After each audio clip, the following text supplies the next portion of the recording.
Hello everyone, स्वागत है आप सभी का रतलाम नर्सिंग कोचिंग के इस ऑनलाइन प्लेटफॉर्म पे, जहां पर हम पढ़ रहे हैं नर्वस सिस्टम, जिसमें आज के हमारे टॉपिक रहेंगे एक्शन पोटेंशियल ऑफ न्यूरॉन।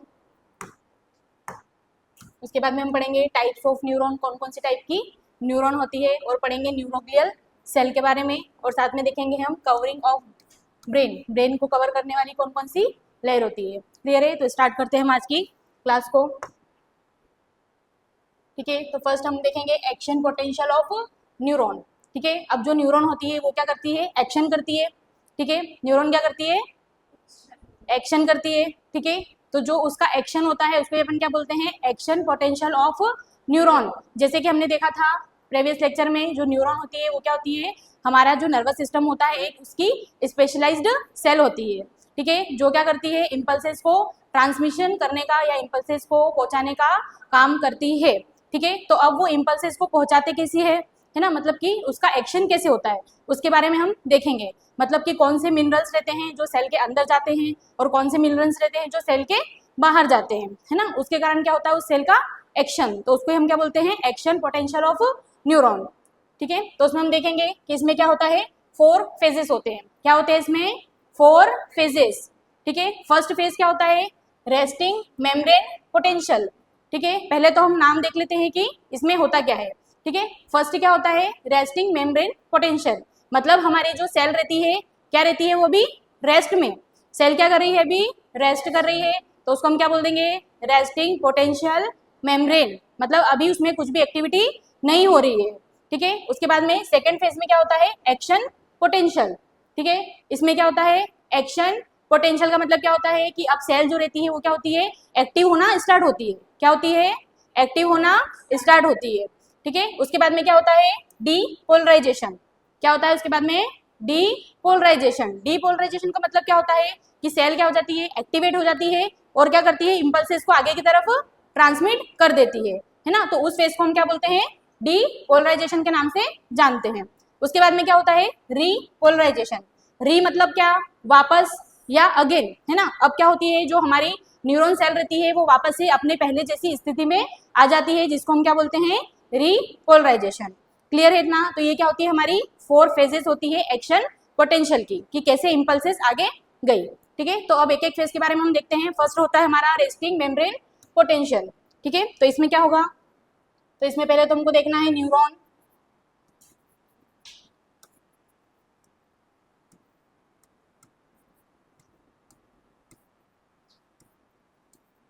ये क्या होती है? हमारी न्यूरॉन्स होती है। ठीक है, इस वाले पार्ट को हम क्या बोलते हैं? डेंड्रियाट्स बोलते हैं। इसको क्या बोलते हैं? सेल बॉडी बोलते हैं। ये बीच में जो हमने बनाया ये क्या हो गया? इसका न्यूक्लियस हो गया। इसको हमने बोल दिया एक्सॉन, और लास्ट वाले को हमने बोल दिया टर्मिनल बटन या साइनेप्टिक नो बोल दिया। ठीक है, तो हम देखेंगे कि ट्रांसमिशन की जो प्रोसेस है वो कैसे होती है। ठीक है, तो फर्स्ट हम लिखेंगे कि इसके अंदर कितनी मेगावोल्ट की एनर्जी चाहिए रहती है। तो -70 mega volt to -90 mega volt. ठीक है, कितनी एनर्जी चाहिए रहती है? -70 mega volt to -90 mega volt. ठीक है, तो ये वैल्यू आपको याद रखनी है। अगर आपको ये वैल्यू देखने को मिल रही है, मतलब आपको क्या पता चल जाएगा कि अभी जो आपकी सेल है वो कौन से फेज में है? Resting membrane potential. मतलब अभी उसके अंदर कुछ भी फंक्शन नहीं हो रहा है, अभी क्या है? वो रेस्टिंग वाले फेज में है। तो रेस्टिंग वाले फेज में अपन को याद रखना है कि उसमें जो कितने एनर्जी रहती है वो कितनी है? -70 मेगा वोल्ट से लेकर -90 मेगा वोल्ट की उसमें एनर्जी होती है। ठीक है, तो इसके अंदर क्या होता है? इसके अंदर क्या होता है? जो पोटेशियम आयन रहता है, के को हम डिनोट करते हैं, पोटेशियम को हम डिनोट करते हैं किससे? के से। ठीक है, तो जो के रहता है वो क्या होता है? इसमें इंट्रासेलुलर फ्लूइड होता है। के क्या होता है यहाँ पर? के आयन क्या होता है? इंट्रासेलुलर फ्लूइड होता है। ठीक है, और बाहर जो होता है वो क्या होता है आपका? सोडियम। सोडियम को हम कैसे लिखते हैं? Na से। ठीक है, तो बाहर क्या हो गया आपका? Na, जिसको हम क्या बोल देंगे? Extra cellular fluid. ठीक है, तो इसके जो पोटेंशियल रहता है, मतलब उसका जो एक्शन रहता है, उसको समझने के लिए हमको 2 आयन का ध्यान रखना है कि हमारी जो न्यूरॉन है वो वर्क कर रही है, मतलब इसमें क्या जा रही है? इम्पल्सेस जा रही है। तो किसके बेसिस पे जा रही है? वो 2 मिनरल के बेसिस पे, है ना। उसमें भी आपको याद रखना है कि जो पोटेशियम रहता है वो क्या रहेगा? जब सेल के अंदर रहेगा ठीक है। तो जब सेल के अंदर रहेगा तो इसको हम क्या बोल देंगे, इंट्रासेलुलर फ्लूइड। कौन सा फ्लूइड है अभी, इंट्रासेलुलर फ्लूइड। और जो हमारा सोडियम है वो कहाँ है अभी, एक्स्ट्रा सेलुलर फ्लूइड में है। तो इस समय को क्या हम बोलते हैं, ऐसी स्थिति जिसमें जो पोटेशियम रहता है वो अंदर रहेगा और सोडियम जो रहता है वो बाहर रहेगा, उसको हम क्या बोलेंगे, रेस्टिंग मेम्ब्रेन पोटेंशियल। मतलब अभी हमारे जो न्यूरॉन है अभी कैसा है, वो रेस्ट फेज में है, मतलब अभी इंपल्सेस को ट्रांसमिशन नहीं कर रहा है। क्लियर है इतना। उसके बाद में क्या होता है फिर, एक्शन पोटेंशियल। ठीक है, तो एक्शन पोटेंशियल देखेंगे। एक्शन पोटेंशियल में क्या होगा, तो इसमें वापस से अपन क्या बनाएंगे, न्यूरॉन बनाएंगे, वापस से अपन बनाएंगे एक्सोन, और क्या होते हैं यहाँ पर इसके टर्मिनल बटन्स, और क्या होता है इसमें न्यूक्लियस। ठीक है, तो अब इसमें हम देखेंगे इसमें क्या क्या चेंजेस होंगे। तो उसमें पहली बात तो क्या हो जाएगा, चेंजेस किस में होगा, वोल्ट में होगा। कितना हो जाएगा, -30 mega volt to +30 mega volt. ठीक है, अब इसमें क्या ध्यान रखना है हमको, इसमें क्या चेंजेस हो गए, पहले हमारा क्या था, -70 से लेकर -90 था। ठीक है, कितनी एनर्जी थी, -70 से लेकर -90 जब एनर्जी थी तो हमने बोल दिया था कि सेल अभी क्या कर रही है, रेस्ट कर रही है, मतलब इसमें कोई भी एक्शन नहीं हो रहा है। सेकेंड पॉइंट हमने देख लिया कि एक्शन पोटेंशियल, कि मतलब हमारी जो न्यूरॉन की सेल है वो अब क्या कर रही है, एक्शन करना स्टार्ट कर रही है। अभी उसने फुल्ली एक्शन नहीं करा है, अभी ओनली क्या करा है, उसने एक्शन करना स्टार्ट करा है। तो हमको एनर्जी याद रखना है कि उसमें कितनी मेगावोल्ट की एनर्जी होना चाहिए। तो -70 से लेकर +30, प्लस लग गया है मतलब कि एनर्जी इंक्रीज हो गई है। प्लस लग गया मतलब क्या बोल देंगे, एनर्जी क्या हो गई है, इंक्रीज हो गई है। कितनी इंक्रीज हुई है, +30। पहले वो -90 तक थी, है ना, मतलब कम थी, बढ़ गई है, मतलब हमने क्या लगा दिया यहाँ पर, प्लस लगा दिया है। क्लियर है। तो आपको याद रखना है कि एक्शन पोटेंशियल जो होती है फेज, उसमें एनर्जी कितनी रहती है, -70 मेगावोल्ट से +30 मेगावोल्ट। ठीक है, अब इसके अंदर आयंस में क्या चेंजेस होंगे, क्योंकि हमने भी देखा था कि आयंस में जब चेंज होते हैं तो ही हमारी क्या होता है, आगे की तरफ जो इंपल्सेस रहती है वो जाती है। ठीक है, तो इसमें देखेंगे अब एक्शन क्या होगा, इसमें क्या होगा, हमारा पोटेशियम क्या था, पहले अंदर था, है ना, अब पोटेशियम क्या आ जाएगा, बाहर आ जाएगा। ठीक है, और हमारा जो सोडियम बाहर था वो कहाँ चले जाएगा, अंदर। ठीक है, तो हम ऐसा बना सकते हैं कि सोडियम क्या हो गया है, अब बाहर आ गया है, सॉरी पोटेशियम था जो क्या हो गया है, बाहर हो गया है, और जो हमारा सोडियम था वो कहाँ चले गया है, अंदर, है ना। मतलब कि अब इस सेल के अंदर या इस न्यूरॉन के अंदर कुछ एक्शन हुआ है, इसलिए इस फेज का नाम क्या होता है, एक्शन पोटेंशियल। एक्शन क्या हुआ है, तो आपको आयन याद रखने हैं कि पहले जो आयन अंदर थे वो क्या चले गए हैं, बाहर चले गए हैं, और जो बाहर वाले थे वो अंदर आ गए हैं। क्लियर है इतना, है ना। पर अपन ने बोला है कि अभी ये एक्शन स्टार्ट हुआ है, अभी पूरी तरीके से जो इंपल्सेस थे वो आगे की तरफ नहीं गए हैं। ठीक है, आगे कब जाएंगे, जब कौन सी स्टेज आ जाएगी, डीपोलराइजेशन की स्टेज। ठीक है, तो अब हम डीपोलराइजेशन देखेंगे, इसमें क्या होगा, तो इसमें भी हम न्यूरॉन बना लेंगे वापस से।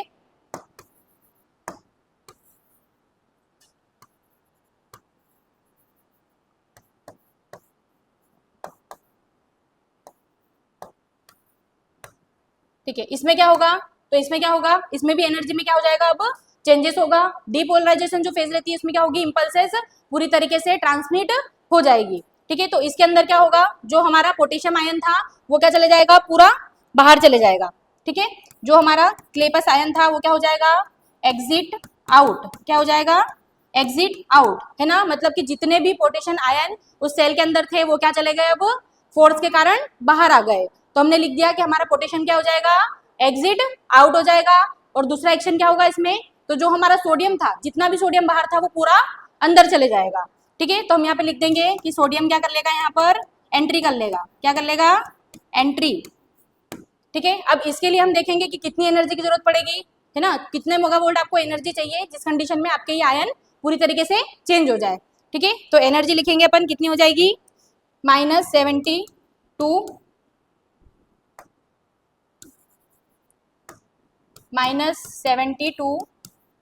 +90 मेगावोल्ट। कितनी हो जाएगी, -72 +90 मेगावोल्ट। मतलब कि पहले जब 30 हुई था तब क्या हुआ था, सेल ने एक्शन करना स्टार्ट करा था, पर अब हमारी जो एनर्जी है वो +90 तक चले गई है। +90 तक चले गई है, मतलब कि कौन सी फेज आ गई, हमारी डीपोलराइजेशन की फेज आ गई है। मतलब कि जो इंपल्सेस थी पूरी तरीके से पास हो गई है ना। तो हमको इसमें सिर्फ दो चीजें याद रखनी रहती है फेज में, सबसे पहली चीज तो हमको याद रखनी है कि कौन सी मेगावोल्ट एनर्जी रहेगी, है ना, और दूसरी चीज याद रखनी है कि कौन से आयन का चेंजेस होगा। क्लियर है इतना? तो ये क्या होती है हमारी 3 फेजेस कंप्लीट हो गई। उसके बाद में होता है रीपोलराइजेशन स्टेज, है ना। तो रीपोलराइजेशन में क्या होता है, तो रीपोलराइजेशन में जो सेल ने एक्टिविटी करी थी ये वापस अपनी पुनः वैसी ही स्थिति में आ जाती है, जिसको हम क्या बोलते हैं, रीपोलराइजेशन। तो रीपोलराइजेशन को हम क्या बोल सकते हैं, रेस्टिंग कंडीशन। तो इसके नीचे हम लिख सकते हैं ये क्या होती है, रेस्टिंग कंडीशन, मतलब कि जैसे पहले सेल थी वापस ही वो वैसी ही कंडीशन में चले जाएगी। तो इसमें सिर्फ इतना सा याद रखना है कि रीपोलराइजेशन मतलब क्या होता है, रेस्टिंग कंडीशन। क्लियर है? तो ये क्या होता है अपना पूरा एक्शन पोटेंशियल ऑफ न्यूरॉन होता है, जिसमें डायरेक्ट क्वेश्चन आ जाएगा मेगावोल्ट से कि ये एनर्जी दे देगा आपको कि कौन सी वाली फेज में कितने मेगावोल्ट की एनर्जी चाहिए रहती है ना। तो आपको मेगावोल्ट याद रखना है और साथ में आयन याद रखने हैं कि कौन कौन से आयन इसमें चेंज होते हैं। क्लियर है इतना? कुछ डाउट तो नहीं इसमें? समझ में आ गया? ठीक है, नेक्स्ट अब आगे देखते हैं अपन टाइप ऑफ न्यूरॉन। ठीक है, तो फर्स्ट आज के सेशन का जो हमारा फर्स्ट टॉपिक था हमने देखा potential of action potential of neuron की, हमारी जो न्यूरॉन रहती है वो किस तरीके से इंपल्सेस को पास करती है, कौन से आयंस या कौन से जो मिनरल रहते हैं जिनमें चेंजेस होता है जिसकी वजह से जो इंपल्सेस रहती है वो आगे की तरफ जाती है। ठीक है, उसके बाद हमारा सेकेंड हेडिंग है आज का टाइप्स ऑफ न्यूरॉन। ठीक है, तो न्यूरॉन हमने पढ़ लिया है कि न्यूरॉन सेल क्या होती है, नॉर्मल उसका स्ट्रक्चर क्या होता है ना, साइज कितना होता है, कितने नंबर्स में वो पाई जाती है, इसके बारे में प्रीवियस लेक्चर में अपन ने देख लिया था। अब अपन देख रहे हैं कि जो न्यूरॉन होती है हमारी वो भी क्या होती है, डिफरेंट टाइप की होती है। ठीक है, तो हम देखेंगे अकॉर्डिंग टू फंक्शन जो हमारी न्यूरॉन होती है वो कितने टाइप की होती है। तो फर्स्ट होती है सेंसरी न्यूरॉन, सेकेंड होती है मोटार न्यूरॉन और एक होती है मिक्स्ड न्यूरॉन। ठीक है, तो अपन ने एनाटॉमी में पढ़ रखा है कि क्या होती है, जो सेंसेस को ले जाती है उसको हम क्या बोल देते हैं, सेंसरी न्यूरॉन। ठीक है, और जो ब्रेन से सिग्नल को हमारे सेंस ऑर्गन तक लेके आती है वो क्या होती है, मोटार न्यूरॉन, है ना। और मिक्स्ड न्यूरॉन किसको बोल देंगे, जो सेंसेस को भी ले जाती है और क्या मोटार वाला फंक्शन भी करती है, मतलब वो सेंसरी भी होती है और मोटार भी होती है, उसको हम क्या बोल देंगे, मिक्स्ड नर्व। क्लियर है इतना? तो अपन को नाम याद रखना है, सेंसरी जो होती है इसको एक और नाम से जानते हैं, इसको अफेरेंट नर्व के नाम से भी जानते हैं। क्या बोलते हैं इसको, एफेरेंट नर्व। ठीक है, और जो मोटार नर्व होती है इसको इफेरेंट नर्व के नाम से भी जानते हैं। क्या बोलते हैं इसको, इफेरेंट नर्व। ठीक है, तो नाम तीनों याद रखने हैं, सेंसरी नर्व होती है जिसको एफेरेंट नर्व भी बोलते हैं, मोटार नर्व होती है जिसको इफेरेंट नर्व के नाम से भी जानते हैं, और मिक्स्ड नर्व का मतलब क्या कि जो सेंसरी भी है और मोटार भी है, मतलब जो दोनों फंक्शन करती है वो क्या हो जाती है हमारी मिक्स्ड नर्व या न्यूरॉन बोल सकते हो। ठीक है, अब हम देखेंगे फर्स्ट है कि सेंसरी न्यूरॉन क्या होती है। ठीक है, तो sensory afferent it carry sensory message organ to brain. ठीक है, सेंसरी से नाम पता चल रहा है कि ऐसी न्यूरॉन या नर्व जो क्या करती है, हमारे सेंस ऑर्गन से मैसेज को क्या करती है, ब्रेन तक ले जाती है। क्या करती है, हमारे जो ऑर्गन्स है वहां से सिग्नल को कहाँ ले जाती है, ब्रेन तक ले जाती है, उसको हम क्या बोलते हैं, सेंसरी न्यूरॉन। ठीक है, उसके बाद में नेक्स्ट होती है मोटार या एफेरेंट। अब ये क्या करती है, it carry motor message brain to organ. कहाँ से ले जाती है ये, ब्रेन से लेकर ऑर्गन तक जो मैसेज को ले जाती है उसको हम क्या बोल देते हैं, मोटार नर्व। याद रखने के लिए आप ऐसे याद रख सकते हो कि ये दो नर्व है। ठीक है, क्या ये दो नर्व है।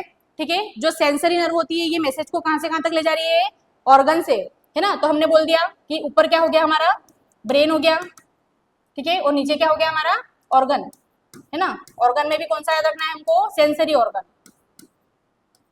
ठीक है, कौन सा ऑर्गन, सेंसरी ऑर्गन। तो जो सेंसरी ऑर्गन से सिग्नल को कहाँ ले जा रही है, ऊपर की तरफ ले जा रही है, वो कौन सी नर्व है हमारी, सेंसरी नर्व।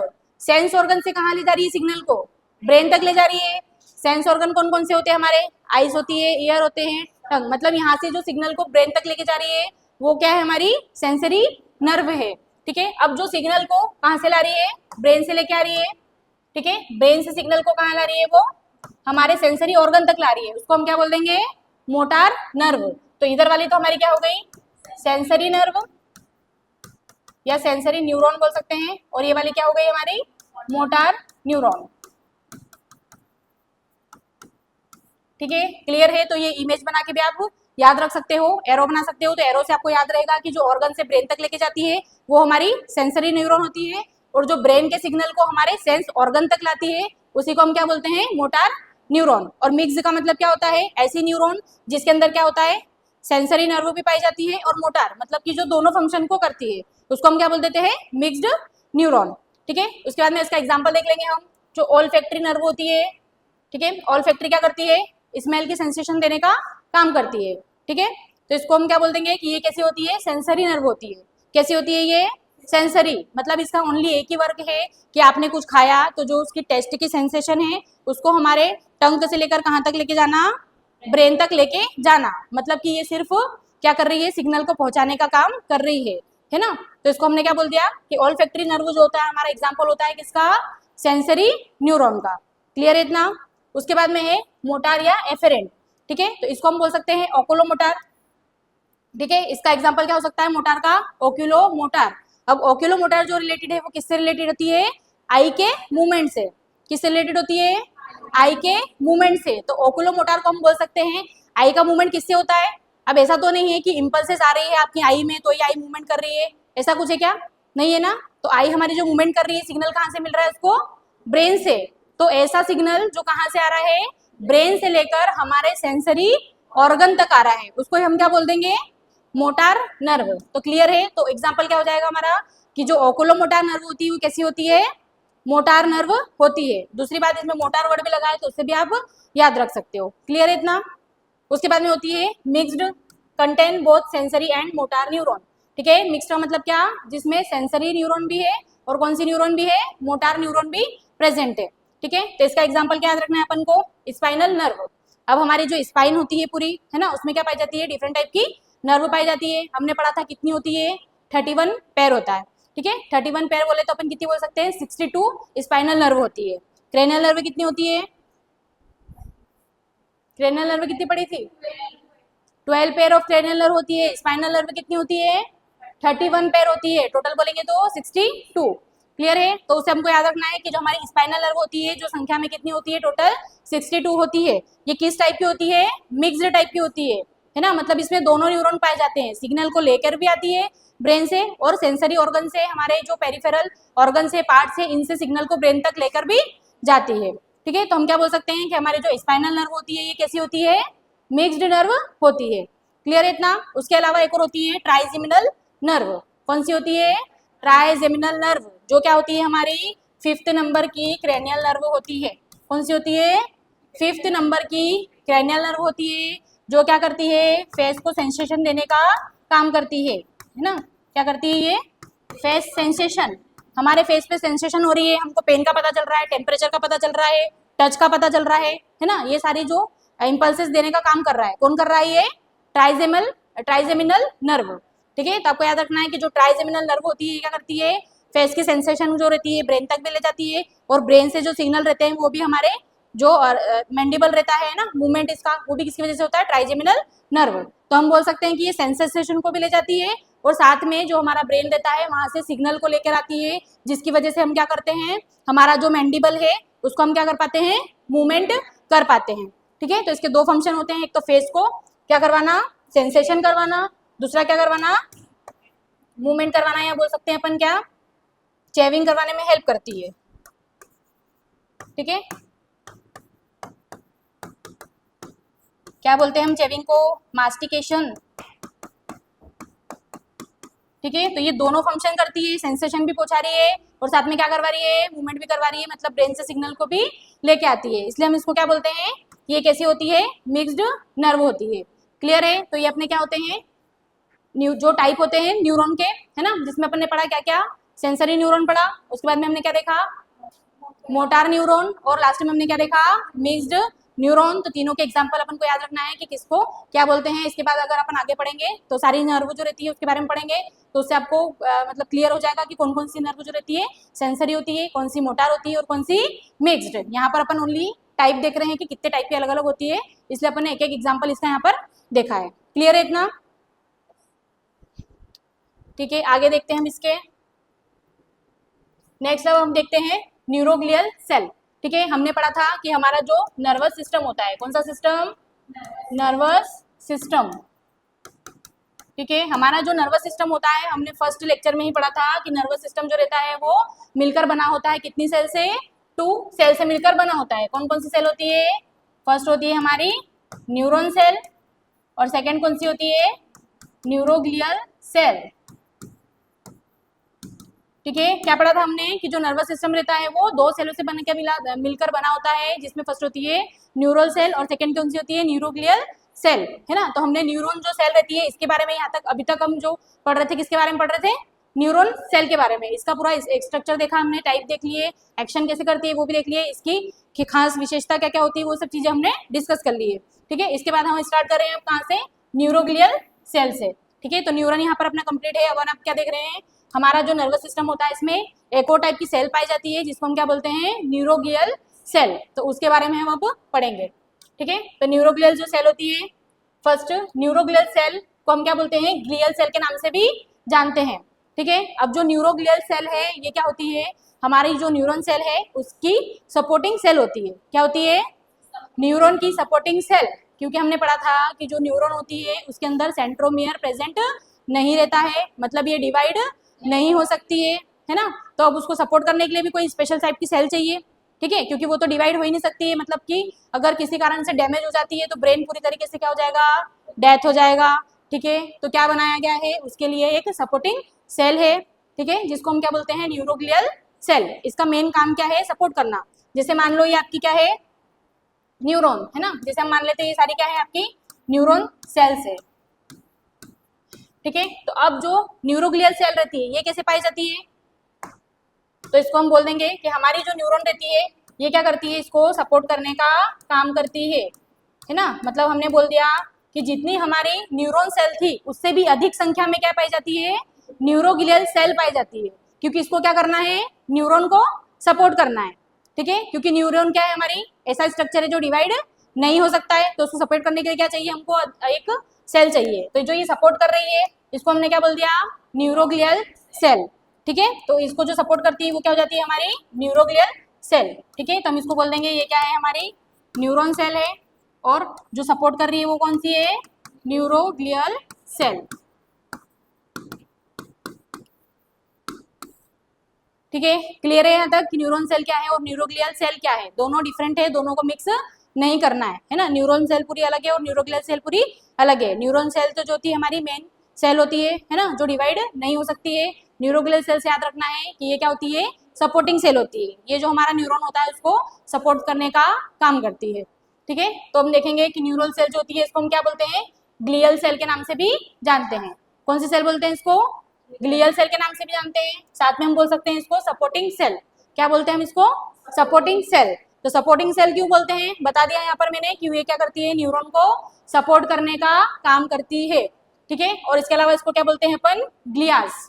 ठीक है, तो कहीं पर भी ये नाम आ जाता है तो आपको क्लियर होना चाहिए कि हमारे जो नर्वस सिस्टम होता है उसकी ये सेल होती है जो न्यूरॉन को सपोर्ट करती है। ठीक है, उसके बाद में क्या होता है, तो there are supporting cell of the neuron, है ना। तो नाम याद रखना है कि किस किस नाम से इसको अपन जानते हैं। दूसरी बात याद रखनी है कि ये क्या करती है, न्यूरॉन को सपोर्ट करने का काम करती है। उसके बाद में हम देखेंगे total number 100 time more than neuron. ठीक है, हमारा जो न्यूरॉन होता है वो कितना देखा था हमने, 10 मिलियन। ठीक है, न्यूरॉन कितना देखा था, कितना होता है संख्या में, 10 मिलियन। ठीक है, तो हमने यहाँ पे क्या बोल दिया, 100 टाइम मोर देन न्यूरॉन। हमारी जितनी भी न्यूरॉन होती है ना उसके 100 गुना ज्यादा होती है हमारी क्या, न्यूरोग्लियल सेल। जैसे कि मैंने इमेज में बताया है कि न्यूरॉन तो एक ही है, उसके पास में क्या है 3 से 4, 4 से 5 जो ग्लियल सेल है वो आपस में इसको सपोर्ट कर रही है। ठीक है, तो यहाँ से अपन अंदाजा लगा सकते हैं कि हमारी जो न्यूरॉन सेल है वो तो कम है, उसके अगर उसकी तुलना में हम मानेंगे तो 100 टाइम्स क्या होती है, ज्यादा होती है। कौन सी, हमारी न्यूरोग्लियल सेल। तो हमने देखा था कि न्यूरॉन सेल जो होती है वो एवरेज कितनी होती है, 10 मिलियंस होती है। तो हम बोल सकते हैं 100 गुना। 100 गुना मतलब क्या, तो हम बोल सकते हैं कि ग्लियल सेल कितनी होती है, 100 मिलियन। कितनी होती है, 100 मिलियन। ठीक है, 100 मिलियन या 100 से भी ज्यादा हो सकती है। एवरेज आंसर क्या मानते हैं अपन, 100 मिलियन हमारी क्या हो सकती है, न्यूरोग्लियल सेल हो सकती है। तो इसमें कंफ्यूज नहीं होना है। न्यूरॉन क्या याद रखना है अपन को कि 10 मिलियन होती है, 100 गुना जो ज्यादा होती है वो कौन होती है, सपोर्टिंग सेल होती है। क्लियर है इतना। उसके बाद में है it have division power because it have centrosome, है ना। अब दूसरी बात क्या देखी हमने कि ये क्या कर सकती है, डिवाइडेशन कर सकती है ना। सिंपल सी बात आपको समझ में आ रही है कि इतनी सारी सेल्स है, मतलब बनी कैसे होगी, क्योंकि इसमें क्या होता है, डिवाइडेशन होता है। हमारी जो न्यूरॉन सेल रहती है उसमें डिवाइडेशन नहीं होता है ना। और जो न्यूरोग्लियल सेल रहती है क्या हो सकती है, डिवाइड हो सकती है। क्यों डिवाइड हो सकती है? क्योंकि हमने पढ़ा था कि जो न्यूरॉन होता है उसमें सेल के सारे ऑर्गन पाए जाते हैं, सिर्फ एक चीज नहीं पाई जाती है जिसको हम क्या बोलते हैं? सेंट्रोसोम। ठीक है, तो हमको उससे याद रखना है कि हमारी जो ग्लियल सेल रहती है इसमें क्या पाया जाता है? सेंट्रोसोम पाया जाता है। सेंट्रोसोम का काम क्या होता है? सेल को डिवाइड करना। ठीक है, तो डिवाइड कर सकती है, इसलिए हम क्या बोलते हैं कि इसके अंदर पावर रहता है डिवाइड होने का। क्लियर है इतना? उसके बाद में है इट हैव 5 टाइप्स। अब ये क्या होती है? जो हमारी ग्लियल सेल होती है या फिर जो न्यूरोग्लियल सेल होती है, ये भी क्या होती है? अब 5 टाइप की होती है। ठीक है, टाइप में इसको डिवाइड कैसे करा? जिस जिस पार्ट में वो पाई जाती है उसके पार्ट के अकॉर्डिंग उसको क्या बोल दिया कि ये अलग अलग टाइप की सेल्स होती है ना, अलग अलग स्ट्रक्चर की सेल होती है। ठीक है, तो हम यहाँ पे देखेंगे कि ये क्या होती है? 5 टाइप होती है। ठीक है, अगर अपन कॉम्पिटिटिव एग्जाम के पर्पज से देखें तो ये जो 5 टाइप होते हैं बहुत ज्यादा मोस्ट इंपॉर्टेंट होते हैं, क्योंकि डायरेक्ट सेल से क्वेश्चन आ जाता है कि एस्ट्रोसाइट जो सेल रहती है ये क्या करती है ना, इसका साइज कैसा रहता है, शेप कैसा रहता है, मतलब कि बेसिक से क्वेश्चन इससे बनते हैं। तो जहां पर भी ये सेल के नाम आते हैं पहली चीज तो आपको याद आ जाना चाहिए कि ये कौन सा टाइप है? न्यूरॉन का टाइप नहीं है। किसका टाइप है? ये न्यूरोग्लियल सेल का, या फिर ये क्या है? हमारे नर्वस सिस्टम की क्या है? सपोर्टिंग सेल है। जैसे कि क्वेश्चन में डाल दिया कि नर्वस सिस्टम की सपोर्टिंग सेल कौन कौन सी होती है ना, तो कोई से भी नाम डाल दिए, इन 5 में से नाम दे दिए, तो आपको 5 नाम याद होना चाहिए कि यही होती है हमारी न्यूरोग्लियल सेल। क्लियर है? तो अपन एक एक के बारे में पढ़ेंगे कि क्या होती है। सबसे पहले हम देखेंगे इसके नाम, है ना। तो 5 जो टाइप होते हैं कौन कौन से होते हैं? फर्स्ट होता है एस्ट्रोसाइड सेल। कौन सी होती है? एस्ट्रोसाइड सेल। ठीक है, इसको अदर नाम जो रहता है वो क्या होता है? Star cell. अब नाम कैसे याद रखोगे? एस्ट्रो, एस्ट्रोलॉजी पढ़ते हैं अपन, एस्ट्रो मतलब कि स्टार का विज्ञान, आसमान का, है ना, तो उससे रिलेटेड नाम है एस्ट्रोसाइड। ठीक है, तो हम बोल देंगे कि इसको हम क्या बोलते हैं? Star cell. क्या बोलते हैं इसको? Star cell. उसके अलावा एक और होती है जिसको हम क्या बोलते हैं? Microglial cell. क्या बोलते हैं इसको? Microglial cell. माइक्रो का मतलब ही क्या होता है? स्मॉल। क्या होता है माइक्रो का मतलब? स्मॉल। तो हमारे जो ग्लियल सेल रहती है उसमें जो सबसे स्मॉल सेल होती है उसको हम क्या बोलते हैं? माइक्रोग्लियल सेल, है ना। अदर नाम बोले तो क्या बोल सकते हैं? Small cell. ठीक है, उसके बाद में क्या होती है? एक एपिडेडाइमल सेल होती है। ठीक है, उसके बाद में क्या होती है? ओलिगोडेंड्राइट। ठीक है, तो ये नाम याद रखने पड़ेंगे कि तीसरे नंबर की हमारी कौन सी होती है? एपिडेडाइमल सेल होती है। और एक कौन सी होती है? ओलिगोडेंड्राइट सेल होती है। और एक कौन सी होती है? Schwann cell. तो ये 5 टाइप जो होते हैं क्या होते हैं? हमारे ग्लियल सेल्स होती है। ठीक है, तो आगे अपन एक एक सेल के बारे में पढ़ते हैं कि वो क्या होती है। ठीक है, फर्स्ट देखते हैं हम एस्ट्रोसाइट सेल। ठीक है, एस्ट्रोसाइट सेल का सबसे पहली बात तो ये कि ये कैसी होती है? स्टार शेप की होती है ना, इसलिए हम इसको क्या बोलते हैं? स्टार सेल के नाम से भी जानते हैं। फर्स्ट पॉइंट याद रखना है, एस्ट्रोसाइट सेल क्या होती है? स्टार सेल होती है।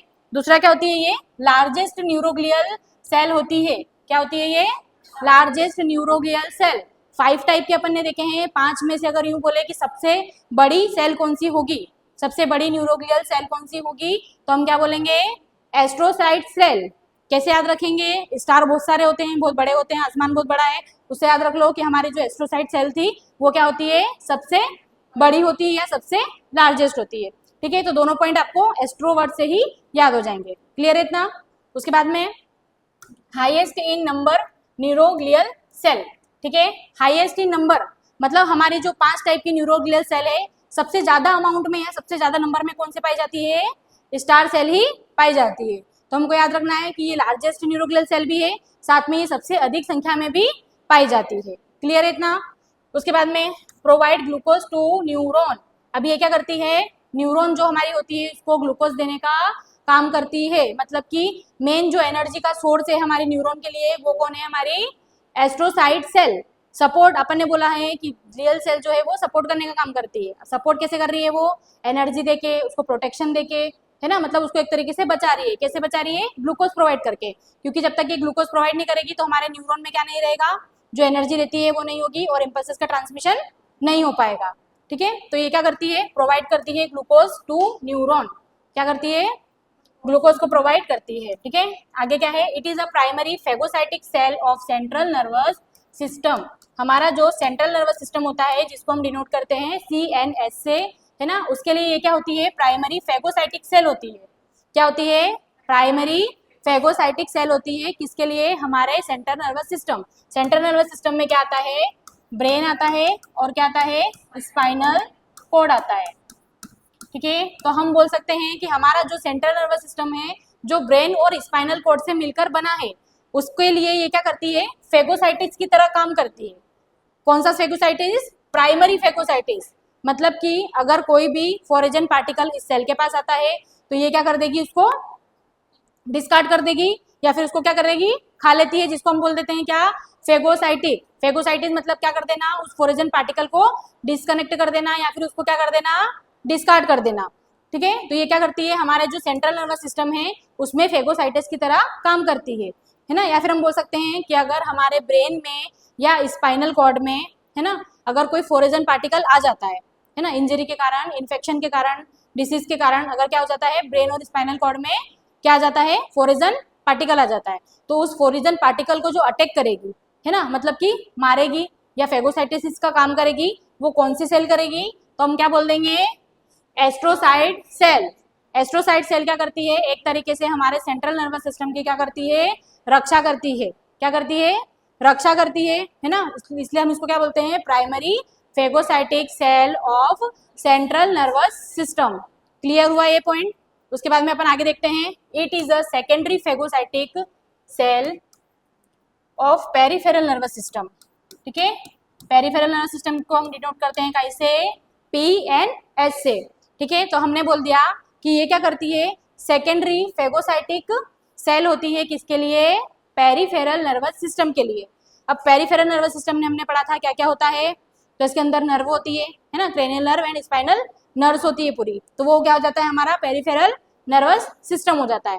तो अगर हमारे नर्व्स वाले पार्ट में या फिर पेरिफेरल वाले पार्ट में कोई भी फॉरेजन पार्टिकल आता है तो उसको मारने का जो काम करेगी सेकेंडरी, वो कौन होगी, हमारी एस्ट्रोलाइट सेल। या फिर ऐसे याद रख लो कि सबसे पहले इसकी प्रायोरिटी क्या रहती है कि हमको प्रिवेंट करना है सेंट्रल नर्वस सिस्टम को। किसको करना है, सेंट्रल नर्वस सिस्टम को प्रिवेंट करती है, इसलिए हमने बोल दिया कि सेंट्रल नर्वस सिस्टम के लिए प्राइमरी फेगोसाइटिस की तरह काम करती है। दूसरा हमने बोल दिया कि पेरिफेरल नर्वस सिस्टम के लिए कैसे काम करती है, तो सेकेंडरी, मतलब ये पहली प्रायोरिटी किसको बचाएगी, हमारे सेंट्रल नर्वस सिस्टम को बचाएगी। सेकेंड प्रायोरिटी ये किसको बचाएगी, हमारे पेरिफेरल नर्वस सिस्टम को। क्लियर है दोनों पॉइंट?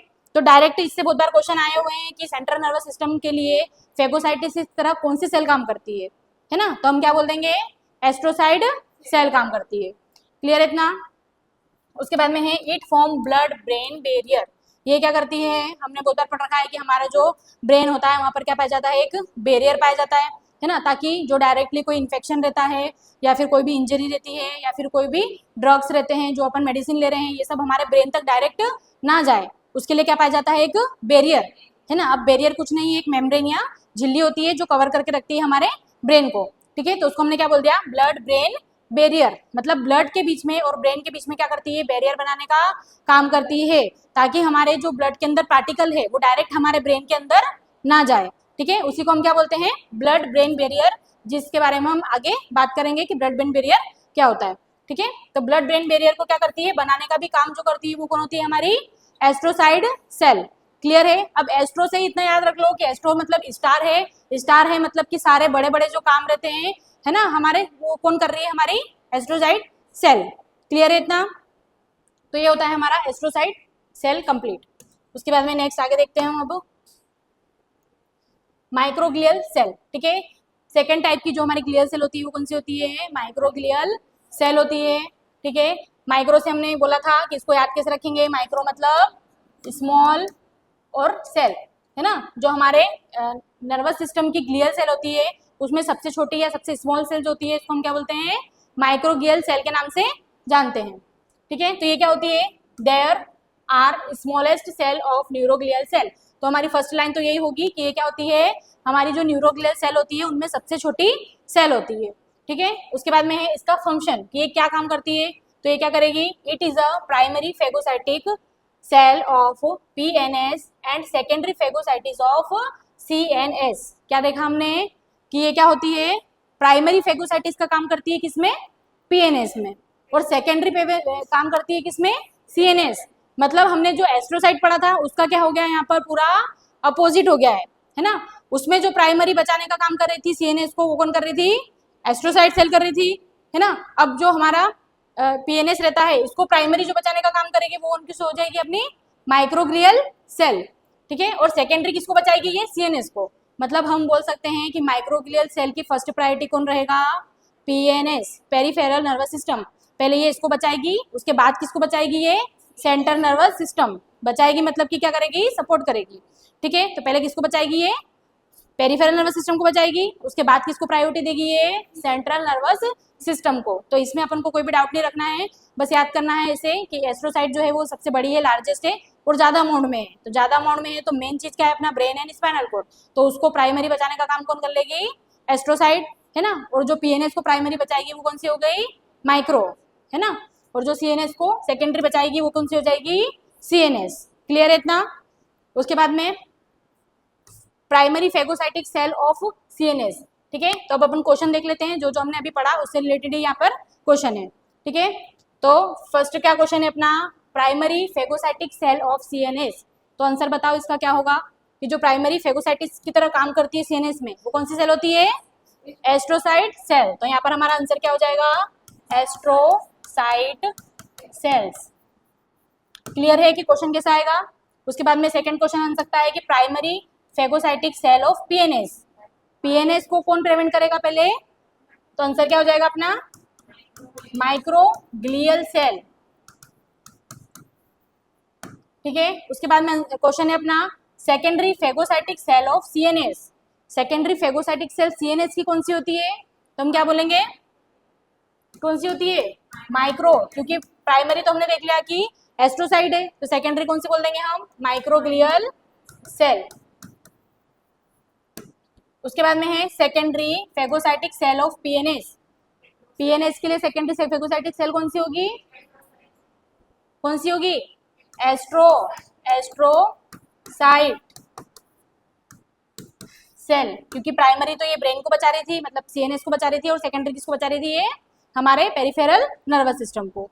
ठीक है, उसके बाद में है एक और question, phagocytic cell of nervous system. हमारा जो नर्वस सिस्टम रहता है इसकी फेगोसाइटिक सेल हम किसको बोलते हैं।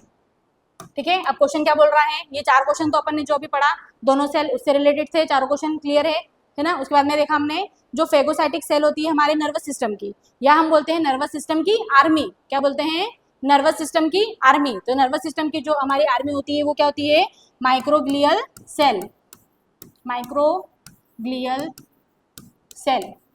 ठीक है, तो इस तरीके से क्वेश्चन आ सकता है डायरेक्ट। अगर उसने डायरेक्ट दे रखा है कि सीएनएस की बताओ या पीएनएस की बताओ, तब आपको इसके अकॉर्डिंग आंसर लगाना है। सीएनएस पीएनएस कुछ भी नहीं दिया, बस यूं पूछ लिया कि हमारे नर्वस सिस्टम को सपोर्ट करने वाली या बचाने वाली या फेगोसाइटिक्स की तरह काम करने वाली कौन सी सेल है, तो हमको एक आंसर क्या लगाना है, माइक्रोग्लियल सेल। इसको हम क्या बोलते हैं, army of nervous system. Nervous system की क्या बोलते हैं इसको, आर्मी। क्लियर है, तो इस टॉपिक से इतने क्वेश्चन बन सकते हैं। उसके बाद में आगे नेक्स्ट देखते हैं अब अपन एपिडेडाइमल सेल। ठीक है, तो दो सेल देख ली हमने, एस्ट्रोसाइट सेल देख ली है। उसके बाद में कौन सी सेल देखी हमने, माइक्रोग्लियल सेल देख ली। उसके बाद हम नेक्स्ट देख रहे हैं एपिडेडाइमल सेल। तो ये क्या होती है, it form endothelial lining of choroid plexuses. ये क्या होती है, सेल होती है एक जो कम अमाउंट में पाई जाती है, जिसका नाम क्या है, एपिडेडाइमल सेल होती है ना। अब ये क्या करती है, तो इसका फंक्शन क्या है, endothelial lining of choroid plexuses. जो हमारे कोरोइड प्लेक्सेस होता है उसकी क्या करती है, एंडोथेलियल लाइनिंग बनाने का काम करती है। ठीक है, अब जो कोरोइड प्लेक्सेस होता है वो क्या होता है, तो ये क्या होता है, कैपिलरी का बंच होता है, कैपिलरी बंच। ठीक है, कोरोइड प्लेक्सेस क्या होता है हमारा, कैपिलरी का बंच होता है, जिसका फंक्शन क्या रहता है, सीएसएफ का प्रोडक्शन करना। सीएसएफ क्या होता है, सेरेब्रो स्पाइनल फ्लूइड। ठीक है, तो हम जो बेसिक क्वेश्चन आता है क्या आता है कि हमारा जो सीएसएफ रहता है इसका प्रोडक्शन कहाँ से होता है, तो हम बोलते हैं कहाँ से होता है, कोरोइड प्लेक्सेस से। कहाँ से होता है, कोरोइड प्लेक्सेस। अब पूछ ले कि कोरोइड प्लेक्सेस क्या है, तो हमने बोल दिया क्या है, एक फाइन कैपिलरी का बंच है। कैपिलरी का मतलब क्या होता है, जहाँ पर ऑक्सीजन और न्यूट्रिशन का क्या होता है, ट्रांसमिशन होता है ना, उसको हम क्या बोल देते हैं, कैपिलरीज। जैसे कि ये क्या होती है, हमारी आर्टरीज होती है ना, फिर क्या हो जाती है, यहाँ पर छोटी छोटी कैपिलरीज आ जाती है, फिर यहाँ पे क्या आ जाती है, वेन आ जाती है।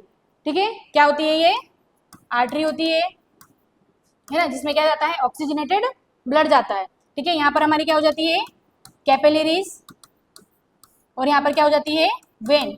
ठीक है। ऑक्सीजनेटेड ब्लड कहाँ से जाता है, आर्टरी से जाता है, ठीक है। बीच में क्या पाई जाती है, कैपिलरीज पाई जाती है। कैपिलरीज के अंदर क्या होता है, गैसेस का एक्सचेंज होता है।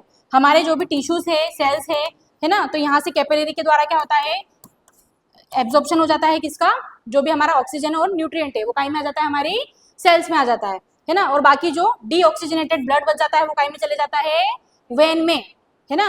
तो वेन और आर्टरी का जो सिस्टम होता है कैपिलरी, ये पूरा क्या होता है, कंबाइंड सिस्टम होता है। ऐसा नहीं है कि आर्टरी अलग से पाई जाती है, वेन अलग से पाई जाती है या कैपिलरी अलग से है। ये पूरा क्या है, पूरा जाल है, या पूरा एक सिस्टम है, ठीक है। तो अपन को इस तरीके से ध्यान रखना है कि आर्टरी होती है, उसके बाद में कैपिलरी होती है, जिसमें से क्या होता है, जो भी ऑक्सीजन एंड न्यूट्रिएंट रहते हैं वो ट्रांसपोर्ट हो जाते हैं, और बाकी का जो डीऑक्सीजनेटेड ब्लड बच जाता है बिना ऑक्सीजन वाला, वो कहाँ चल जाता है, हमारी वेन में चल जाता है। वेन के द्वारा वापस से कहीं में चल जाता है, वो हमारे हार्ट में चला जाता है। क्लियर है इतना। तो वहाँ पे हमने क्या देखा कि ये क्या होता है, कैपिलरी का बंच होता है। अब यहाँ पे अपन ने ये पूरा क्यों पढ़ा, क्योंकि यहाँ पे नाम आया था क्या, कैपिलरी। तो हमने सबसे पहले तो ये देख लिया कि कैपिलरी क्या होता है। तो इस तरीके की कैपिलरी का एक क्या होता है, बंच। बंच का मतलब क्या होता है, गुच्छा। बहुत सारी कैपिलरीज का क्या होता है, एक गुच्छा होता है या बंच होता है, जिसको हम क्या बोल देते हैं, कोरोइड प्लेक्सेस। तो क्लियर है, कोरोइड प्लेक्सेस क्या है, एक कैपिलरी का बंच है, जिसके अंदर से क्या होता है, जो CSF रहता है उसका प्रोडक्शन होता है। अब प्रोडक्शन कैसे होता है, तो हम बोल सकते हैं अल्ट्रा फिल्ट्रेशन के द्वारा, है ना। तो हम यहाँ पे लिख सकते हैं CSF produce by ultra filtration of blood. अब हमारी बॉडी में जो भी फ्लूइड बनते हैं, जैसे कि हमारी बॉडी में कौन कौन सा फ्लूइड बनता है, जैसे कि प्लाज्मा होता है, ब्लड होता है, यूरिन होता है ना। तो ये सब टीयर्स होते हैं, ये सब चीजें कहाँ से बनी है, हमारे ब्लड से ही बनती है। अलग से कोई भी अनदर फ्लूइड हमारी बॉडी में नहीं पाया जाता है, ठीक है। सब कैसे बनता है, हमारे ब्लड से ही बनता है, ठीक है। डिफरेंट पार्ट में जाके क्या हो जाता है, वहां पर उसका अल्ट्रा फिल्ट्रेशन हो जाता है, मतलब कुछ चीजें छन के अलग हो जाती है, जिसको हम बोल देते हैं कि यूरिन बन गया। जैसे कि किडनी में जाके ब्लड का क्या होता है, फिल्ट्रेशन होता है ना। तो जो अब्जॉर्प्शन हो जाता है, बाकी का जो वेस्ट रहता है वो क्या हो जाता है, हमारे यूरिन के थ्रू बाहर हो जाता है। तो वो अलग से यूरिन कहीं से नहीं आया, कहाँ से आया, हमारे ब्लड से ही आता है ना। तो उसको हम क्या बोलते हैं, अल्ट्रा फिल्ट्रेशन ऑफ ब्लड, है ना। तो हमने यहाँ पे क्या देखा है कि हमारा CSF कैसे बनता है, अल्ट्रा फिल्ट्रेशन ऑफ ब्लड के द्वारा बनता है, ठीक है। जो कैपिलरीज का बंच था, इसमें क्या हो गया, फिल्ट्रेशन हुआ। फिल्ट्रेशन भी कैसे हुआ, अल्ट्रा। अल्ट्रा का मतलब क्या होता है, बहुत सारा बंच था इसलिए बहुत ज्यादा फिल्ट्रेशन हो गया। फिल्ट्रेशन के कारण क्या हुआ, जो हमारा CSF था, जिसको हम क्या बोलते हैं, सेरेब्रो स्पाइनल फ्लूइड, जो हमारे ब्रेन में और हमारे स्पाइनल कॉर्ड में कंटिन्यूसली बहता रहता है ना। वहाँ पर क्या करता है, एब्जॉर्प्शन देने का काम करता है, न्यूट्रिशन देने का काम करता है, और उसको प्रोटेक्शन देने का भी काम करता है। तो हमने ये बोल दिया कि CSF आया कहाँ से आया, कोरोइड प्लेक्सस से आया। कहाँ से आया, कोरोइड प्लेक्सस से। कोरोइड प्लेक्सस के अंदर क्या था, तो कैपिलरीज का बंच था, जिसको हमने कैपिलरीज का बंच ना बोलते हुए नाम रख दिया उसका नया क्या, कोरोइड प्लेक्सस। इसके अंदर क्या होता है, तो ब्लड का अल्ट्रा फिल्ट्रेशन होता है। अल्ट्रा फिल्ट्रेशन के द्वारा क्या बन जाता है, आपका CSF बन जाता है। क्लियर है इतना। तो अपन ने क्या देखा है यहाँ पर, it form endothelial lining of choroid plexus. यहाँ पे हमने देखा है कि हमारी जो एपिडेडाइमल सेल रहती है, जो कि एक तरीके की हमारी सपोर्टिंग सेल है, ये क्या करती है, जो हमारा कोरोइड प्लेक्सस होता है इसकी एंडोथेलियल लाइनिंग बनाती है। क्या बनाती है, एंडोथेलियल लाइनिंग को बनाती है। तो इतना सा इसका मेन फंक्शन याद रखना है कि हमारे कोरोइड प्लेक्सस की एंडोथेलियल लाइनिंग को बनाने का ये काम करती है। एंडोथेलियल लाइनिंग का मतलब क्या, एंडोथेलियल लाइनिंग मतलब कि इसके अंदर से आसानी से क्या हो सकता है, CSF का प्रोडक्शन हो सकता है, मतलब कि ये फिल्ट्रेशन करने में हेल्प करती है। क्लियर है इतना। उसके बाद में क्या होता है, फंक्शन ऑफ कोरोइड प्लेक्सस। तो कोरोइड प्लेक्सस का फंक्शन क्या होता है, तो हमने पढ़ लिया है यहाँ पर क्या होता है, प्रोडक्शन करना किसका, CSF का। किसके द्वारा, by ultra filtration of blood. Blood के अल्ट्रा फिल्ट्रेशन करके इस तरीके से क्या करता है, ये पूरा CSF का प्रोडक्शन कर देता है। क्लियर है। तो एपिडेडाइमल सेल में बस इतना याद रखना है कि एंडोथेलियल लेयर बनाती है किसकी, कोरोइड प्लेक्सस की। तो कोरोइड प्लेक्सस जहाँ पर भी नाम आता है आपको याद आ जाना चाहिए, कैपिलरी का एक बंच होता है जो CSF को बनाता है। कैसे बनाता है, ब्लड के अल्ट्रा फिल्ट्रेशन से। ठीक है, आगे देखें अब। नेक्स्ट क्या होता है अब आपका, ओलिगोडेंड्राइट, है ना। ये क्या होती है, अपनी 4 नंबर की न्यूरोग्लियल सेल होती है। क्या होती है, 4 नंबर की न्यूरोग्लियल सेल होती है। ठीक है, ये क्या करती है, तो they are few supporting cell. ये क्या होती है, कुछ सपोर्टिंग सेल होती है। क्या होती है, फेव सपोर्टिंग सेल। फेव का मतलब भी क्या होता है, कुछ, है ना, कुछ संख्या में पाई जाती है, इसलिए हमने बोल दिया कि ये क्या होती है, फेव सपोर्टिंग सेल होती है। ठीक है, ये क्या करती है, form myelin sheath of CNS. ये क्या करती है, माइलिन शीथ बनाती है, किसकी, हमारे सेंट्रल नर्वस सिस्टम की। ठीक है, माइलिन शीथ का मतलब क्या होता है, हमने देखा था कि ये क्या होता है, हमारा सेल बॉडी है, ये क्या है, हमारा पूरा न्यूरॉन का ऐसा स्ट्रक्चर है, ये एक्सोन है, और क्या होता है यहाँ पर माइलिन शीथ होती है। ठीक है, तो अब जो माइलिन शीथ रहती है, हमारे सेंट्रल नर्वस सिस्टम में जो न्यूरॉन पाया जाता है, उसकी माइलिन शीथ को जो बनाता है वही कौन होता है, ओलिगोडेंड्राइट। कौन होता है, ओलिगोडेंड्राइट। तो हम बोल सकते हैं कि ओलिगोडेंड्राइट मतलब क्या होता है, ऐसा स्ट्रक्चर या ऐसी सेल जो हमारे सेंट्रल नर्वस सिस्टम के न्यूरॉन की माइलिन शीथ बनाती है। क्या करती है, हमारे सेंट्रल नर्वस सिस्टम की माइलिन शीथ को बनाने का काम करती है। ठीक है, उसके बाद में है when damage cause multiple sclerosis. अगर हमारे ब्रेन की क्या हो जाती है, ये वाली ओलिगोडेंड्राइट है ना, अगर ये डैमेज हो जाएंगे तो इस कंडीशन में क्या हो जाएगा, एक डिसीज हो जाएगा, जिसको हम क्या बोल देंगे, मल्टीपल स्क्लेरोसिस। क्या बोलेंगे इसको, मल्टीपल स्क्लेरोसिस। ठीक है, अब मल्टीपल स्क्लेरोसिस में क्या होता है, मल्टीपल स्क्लेरोसिस के अंदर क्या हो जाता है, पैरालिसिस हो जाता है। कैसा वाला पैरालिसिस होता है, डिसेंडिंग पैरालिसिस।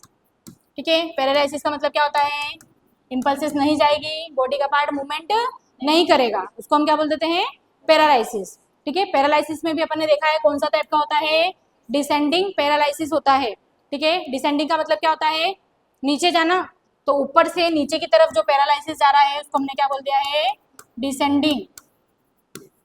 ठीक है, तो इसमें कौन सा पैरालिसिस देखने को मिलता है, डिसेंडिंग, मतलब ऊपर का पार्ट पहले पैरालाइज होगा, फिर नीचे का होगा, है ना, ट्रंक होगा, उसके बाद में आपके लेग होंगे, ऊपर से नीचे की तरफ पैरालिसिस होता है, उसको हम क्या बोल देते हैं, डिसेंडिंग पैरालिसिस, है ना। उस डिसीज को हम क्या बोल देते हैं, मल्टीपल स्क्लेरोसिस।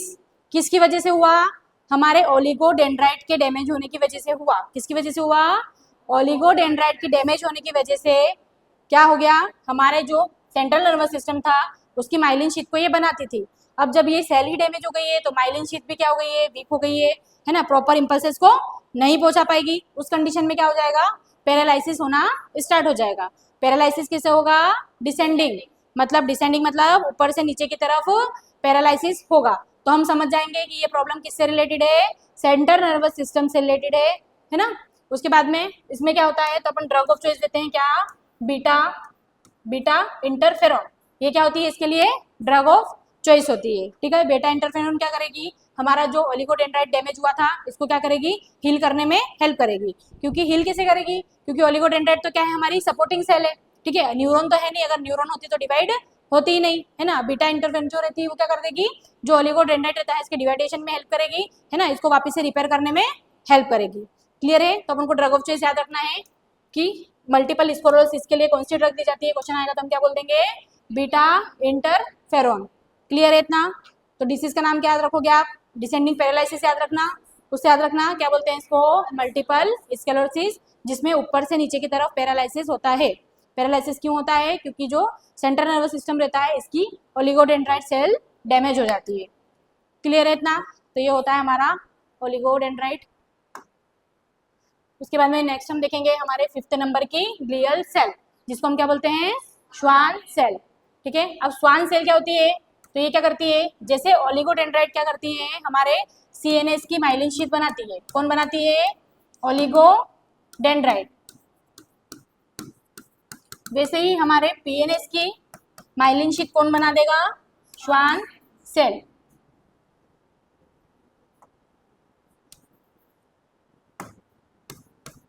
Schwann cell. ठीक है, हमारा जो पेरिफेरल नर्वस सिस्टम होता है, हम बोले कि पेरिफेरल नर्वस सिस्टम के अंदर भी न्यूरॉन है, उसके ऊपर भी क्या है, माइलिन शीथ है। तो इसकी जो माइलिन शीथ है वो किसने बना दी, श्वान सेल ने बना दी, है ना। हमारा जो सेंट्रल नर्वस सिस्टम है इसकी माइलिन शीथ किसने बना दी, ओलिगोडेंड्राइट ने। किसने बना दी, ओलिगोडेंड्राइट ने बना दी। पीएनएस की किसने बना दी, श्वान सेल ने। ठीक है, तो ये डैमेज हुआ तो क्या हो गया, मल्टीपल स्क्लेरोसिस हो गया। हमारा जब पीएनएस डैमेज होगा तो क्या होगा, इस कंडीशन में भी एक डिसीज होगा, है ना। तो हमने क्या देख लिया कि फॉर्मेशन करता है ये तो माइलिन शीथ बनाता है, काय की, पीएनएस की माइलिन शीथ को बनाने का काम करता है। अगर क्या हो जाएगा, अब श्वान सेल जो रहती है वो डैमेज हो जाएगी तो उस कंडीशन में भी क्या होगा, एक डिसीज होगा। जिसको हम क्या बोल देंगे, गुलेन बेरी सिंड्रोम। क्या बोल देंगे इसको, Guillain Barre syndrome. Guillain Barre syndrome में क्या होता है, इसमें असेंडिंग पैरालिसिस होता है। क्या होता है, असेंडिंग पैरालिसिस होता है ना। असेंडिंग पैरालिसिस मतलब क्या, कि अब जो पैरालिसिस था वो कैसे जाएगा, नीचे से ऊपर की तरफ जाएगा। तो हम क्या बोल देंगे इसको, असेंडिंग पैरालिसिस। मतलब पहले उसके जो लेग रहते हैं वो पैरालिसिस होंगे, फिर ट्रंक होगा, फिर उसकी अपर बॉडी पैरालाइज होगी। तो इसको हम क्या बोल देंगे, गुलेन बेरी सिंड्रोम। क्या बोलेंगे, गुलेन बेरी सिंड्रोम। किसकी वजह से हुआ, हमारे पीएनएस की श्वान सेल डैमेज होने के कारण होता है। क्लियर है। तो ये क्या होती है, हमारी 5 टाइप की सेल होती है।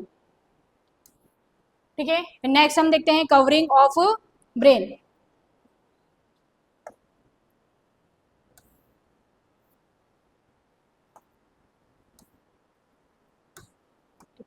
चलो नेक्स्ट अपनी हेडिंग क्या है, कवरिंग ऑफ ब्रेन, है ना। तो ब्रेन की कवरिंग पढ़ने से पहले अपन पढ़ लेते हैं कि हमारा जो ब्रेन होता है उसमें क्या होती है, बोन्स होती है ना, फेस होता है, फेस आता है एक तो, और क्या आता है, पूरा क्रेनियम आता है ना। उसको मिला के हमारा क्या बन जाता है, पूरा हेड बनता है। ठीक है, क्या क्या होता है इसमें, दो चीजें होती है, एक तो फेस होता है, बोन होती है, कौन कौन सी, फेस और स्कल। ठीक है, क्या क्या होता है इसमें, फेस आता है और क्या आता है, स्कल। ठीक है, फेस की जो हमारी टोटल बोन होती है वो कितनी होती है, 14 बोन होती है। और जो स्कल में होती है उसमें क्या होती है, क्रेनियम बोन कितनी होती है हमारी, 8, है ना, 8 क्रेनियम बोन।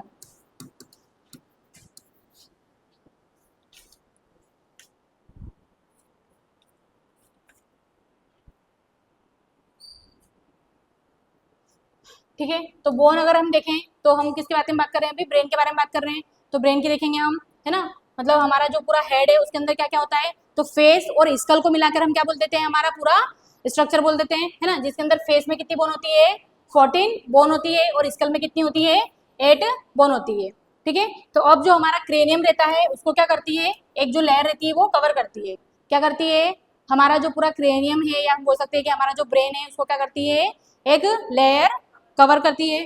ठीक है, अब फेस बोन क्या होती है, स्कल बोन क्या होती है, वो अपन जब इसकी एनाटॉमी पढ़ेंगे तो उसमें पढ़ेंगे। अभी अपन क्या पढ़ रहे हैं, इसकी कवरिंग, मतलब कि हमारा जो ब्रेन रहता है उसको कौन कवर करके रखता है। ठीक है, तो ब्रेन को जो कवर करने वाली मेम्ब्रेन होती है या लेयर होती है उसको हम क्या बोलते हैं, क्या बोलते हैं उसको, मेनिंजेस। क्या बोलते हैं, मेनिंजेस के नाम से उसको जानते हैं।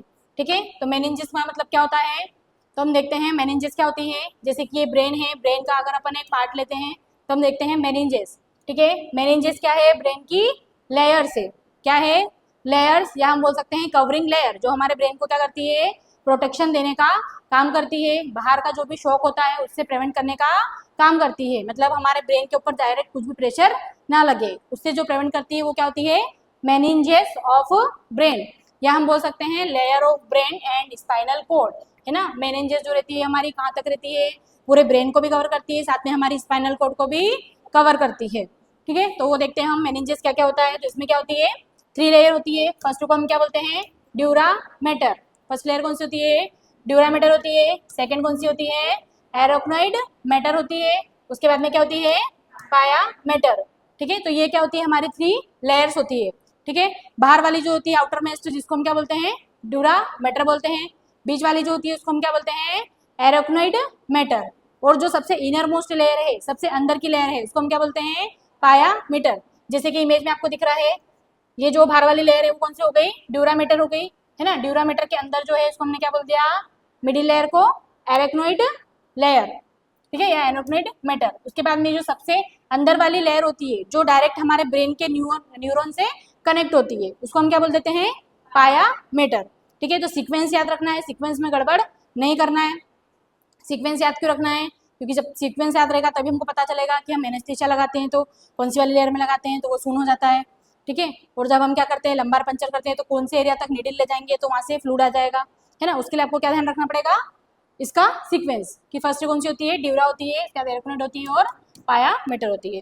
ठीक है, यहाँ पर अगर अपन देखें तो सबसे पहले अगर अपन देखें तो सुपरफिशियल जो लेयर होती है इसको हम क्या बोलते हैं, स्किन बोलते हैं। स्किन के अंदर वाले जो लेयर है इसको हम क्या बोल देंगे, पेरी ऑस्ट्रेनियम।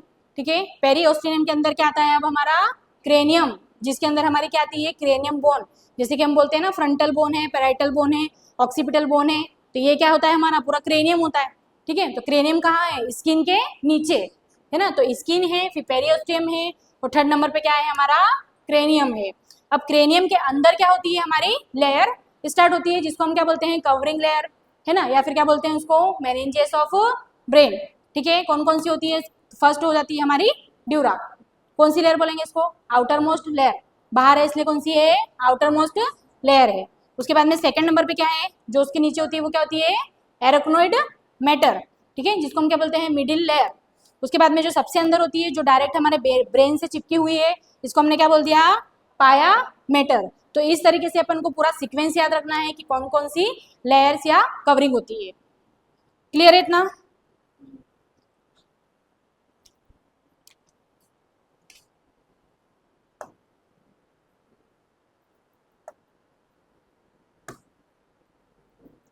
ठीक है, तो फर्स्ट अपन यहाँ पे लिख लेंगे लेयर्स ऑफ ब्रेन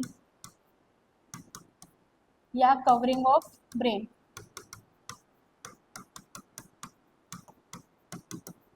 कौन कौन सी होगी? फर्स्ट कौन सी हो जाएगी? डूरा मैटर। उसके बाद कौन सी हो जाएगी?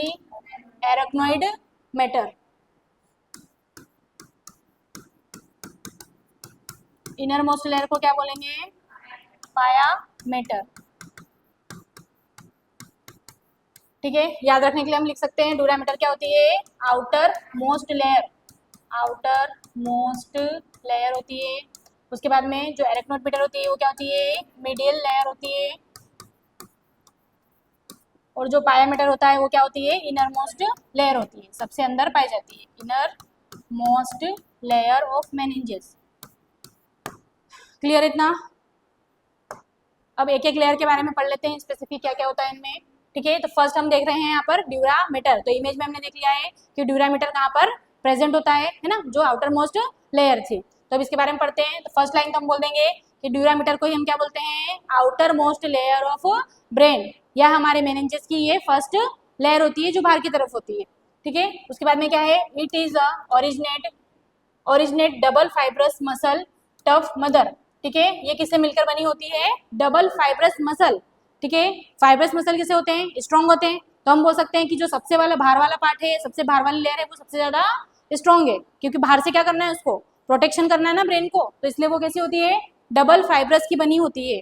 डबल फाइब्रस मसल की एक लेयर होती है ना। इसको हम किसके नाम से जानते हैं? Tough mother. अब डायरेक्ट क्वेश्चन में आया हुआ है कि ड्यूरा मीटर को हम किस नाम से जानते हैं? तो हम क्या बोल देंगे? Tough mother. क्या बोलते हैं इसको? Tough mother. मदर मतलब माँ होता है। माँ क्या करती है? प्रोटेक्शन देने का काम करती है ना। टफ मतलब कि क्या है? वो कठोर है ना। तो ये हमारी जो लेयर है वो डबल फाइब्रस मसल से बनी है ना। बाहर की तरफ है मतलब कि क्या करती है? ये ज्यादा प्रोटेक्शन देने का काम करती है, इसलिए हमने इसको क्या बोल दिया है? Tough mother. ठीक है, तो नाम से डायरेक्ट क्वेश्चन बन सकता है, याद रखना है अपन को। ड्यूरामीटर को क्या बोलते हैं हम? टफ मदर, है ना। उसके बाद में है स्पेस, एपिड्यूरल स्पेस। अब ड्यूरामीटर जो रहता है, जैसे कि मान लो ये क्या है आपका? ड्यूरामीटर है। उसके बाद में ये क्या है? एराक्नोइड मीटर लेयर हो गई। अंदर क्या हो गई? Pia mater layer. ठीक है, तो जो हमारी ड्यूरामीटर लेयर होती है, यहाँ पर क्या पाया जाता है? एपिड्यूरल स्पेस पाया जाता है। क्या पाया जाता है? एपिड्यूरल स्पेस पाया जाता है। ठीक है, बिटवीन पेरियोस्टेनियम स्कल एंड ड्यूरामीटर। अब जो ये एपिड्यूरल स्पेस रहता है, तो ये किन के बीच में रहता है? तो हम क्या बोल देंगे कि यहाँ पर क्या होता है हमारा? पेरियोस्टियम होता है। ठीक है, अभी हम अपने इमेज में देखा था, स्किन के नीचे क्या पाया जाता है? पेरियोस्टियम पाया जाता है। ठीक है, और यहाँ पर अपना क्या हो जाता है? स्कल हो जाता है। ये हम बोल देंगे इसके ऊपर क्या होती है? स्किन होती है। ठीक है, तो ये इस तरीके से हमारी लेयर देखी थी हमने। बाहर वाली क्या थी? स्कल था, स्किन थी। उसके अंदर क्या था? पेरियोस्टियम था। उसके अंदर ड्यूरामीटर था, फिर एराक्नोइड मीटर था, फिर प्रायामीटर था, और यहाँ पर हमारा क्या था? ब्रेन था। क्या था? ब्रेन। तो इस तरीके से आप इससे भी याद रख सकते हो, है ना। तो हमने अभी यहाँ पे क्या देखा कि यहाँ पर क्या पाया जाता है? एपिड्यूरल स्पेस पाया जाता है। कहाँ पर पाया जाता है? Between periosteum and dura mater. हमारा जो पेरियोस्टेनियम है और क्या है हमारा? ड्यूरामीटर, इन दोनों के बीच में एक खाली जगह पाई जाती है, जिसको हम क्या बोल देते हैं? Epidural space. क्या बोल देंगे इसको? Epidural space. ठीक है, अब जब एनेस्थेशिया लगाया जाता है तो किस स्पेस में लगाया जाता है? तो नाम याद आ जाना चाहिए, काय में लगाया जाता है? एपिड्यूरल स्पेस में लगाया जाता है। अब आप बोलोगे कि ब्रेन के अंदर तो एनेस्थेसिया लगाते नहीं है, कहाँ लगाते हैं? स्पाइनल में लगाते हैं, है ना। जब भी क्या करवाते हैं अपन, नॉर्मल जो सीजरन से बेबी करवाते हैं, डिलीवरी करवाते हैं, उस समय पे मोस्टली क्या करते हैं अपन, एपिड्यूरल एनेस्थेसिया लगाते हैं। तो एनेस्थेसिया हम कहाँ पर लगाएंगे? हमारी जो पेरियोस्टेनियम है और जो ड्यूरामीटर होता है उसके बीच में एक स्पेस होता है जिसको हम क्या बोलते हैं? Epidural space. इसके अंदर हम क्या करते हैं? एनेस्थेसिया लगाते हैं।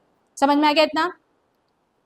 ठीक है, तो हमने देख लिया कि एपिड्यूरल स्पेस क्या होता है। उसके बाद में it contain artery supply so most danger haematoma, है ना। अब ये इंपॉर्टेंट क्वेश्चन बनता है यहाँ से कि इसके अंदर क्या पाया जाता है? आर्टरी सप्लाई पाया जाता है। क्या पाया जाता है इसमें? Artery supply. हमारा जो ड्यूरामीटर है और पेरियोस्टेनियम है ना, जिसको हमने बोल दिया है एपिड्यूरल स्पेस, इस खाली जगह में क्या पाई जाती है? आर्टरीज पाई जाती है ना। अब एनेस्थेसिया लगा रहे हो तो आर्टरी में लगा रहे हो ना, ब्लड में लगा रहे हो, जब भी तो क्या कर रहा है? उसको एनेस्थेटाइज कर रहा है। तो उससे याद रख लेना कि यहाँ पर क्या पाई जाती है? आर्टरी सप्लाई पाई जाती है ना। आर्टरी सप्लाई होती है। सो मोस्ट डेंजर जो हीमोटोमा होता है ना। अगर हम बोले कि हमारे ब्रेन में चोट लग गई, मतलब हमारे स्कल में क्या लग गई है? चोट लग गई है, डैमेज हो गया है। हीमोटोमा मतलब हम बोल देते हैं कि ब्लड का एक्यूमुलेशन हो जाना, जो मोस्टली कैसे होता है? चोट लगने के कारण, फॉल होने के कारण, रोड ट्रैफिक एक्सीडेंट के कारण होता है। तो ब्लड कहाँ पर जमेगा? कौन सी लेयर में जमेगा, है ना। तो हमको क्या बोल देंगे? एपिड्यूरल स्पेस में। क्यों जमता है? क्योंकि वहां पर क्या पाई जाती है? Artery supply. तो जब आर्टरी सप्लाई इस लेयर में है तो रप्चर भी यहीं होगा, रप्चर यहाँ होगा तो ब्लड का एक्यूमुलेशन या हीमोटोमा भी कहाँ पर हो जाएगा? हमारा एपिड्यूरल स्पेस में। तो समझ में आ गया? तो इसलिए हमने ये लाइन लिखी है कि ये क्या करता है, इसके अंदर क्या पाई जाती है? आर्टरी सप्लाई पाई जाती है। तो यहाँ पर क्या होता है? मोस्ट डेंजर हीमोटोमा होता है। क्या होता है? Most danger हीमोटोमा।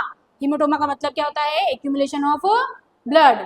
ठीक है, तो हमने क्या बोल दिया कि मोस्ट डेंजर जो एपिड्यूरमा होता है वो क्या होता है? एपिड्यूरल हीमोटोमा होता है due to rupture of artery, क्योंकि यहाँ पर रप्चर हो जाती है क्या? हमारी आर्टरी। क्लियर है इतना? उसके बाद में epidural anaesthesia between L3 L2 and L3 vertebra. ठीक है, काई में होता है?